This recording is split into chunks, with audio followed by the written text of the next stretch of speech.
கிராமப்புறங்களில் நவீன பூங்காக்கள் அமைக்கப்படும் என திருச்செங்கோடு தொகுதி அதிமுக வேட்பாளர் சந்திரசேகர் உறுதியளித்துள்ளார்.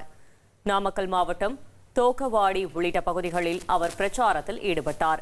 பின்னர் பேசிய அவர், கிராமப்புறங்களில் சாலை வசதி, நீர்த்தேக்க தொட்டிகள், கழிப்பிட வசதிகள் முன்னுரிமை அடிப்படையில் செய்து தரப்படும் என தெரிவித்தார்.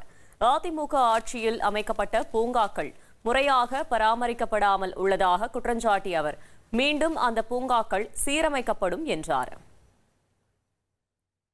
ஆட்சி காலத்து வரைக்குமே காலத்திலிருந்து அண்ணன் எடப்பாடியார் ஆட்சி காலத்து வரைக்குமே பார்த்தீங்கன்னாக்க கிராமப்புறங்கள்லையும் நிறைய பூங்காக்கள் அமைக்கப்பட்ட பூங்காக்கள்லாம் பார்த்தீங்கன்னாக்க இந்த 5 வருஷ காலத்தில் சரியான பராமரிப்பு இல்லாமல் எல்லாம் பூரா பாலடைஞ்சு கிடக்குது.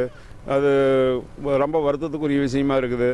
இனி வருங்காலங்களில் புது அந்த பழைய பூங்காக்கள் சீரமைக்கப்பட்டு மறுபடியும் வேறு மற்ற பகுதிகளில் இன்னும் அந்த மாதிரி பூங்காக்கள் அமைக்கப்பட்டு கிராமப்புறங்களில் மக்களின் பயன்பாட்டிற்காக வழங்கப்படும் என்பதை இந்த நேரத்தில் நான் தெரிவித்துக் கொள்ள விரும்புகிறேன். 1,28,00,000 மனங்களை வென்ற தந்தி டிவி யூடியூப் சேனல், தவிர்க்க முடியாத தம்ப்நெயில், கலக்கலான கான்டென்ட்ஸ். நீங்களும் இந்த குடும்பத்தில் இணைய இப்பவே சப்ஸ்கிரைப் பண்ணுங்க.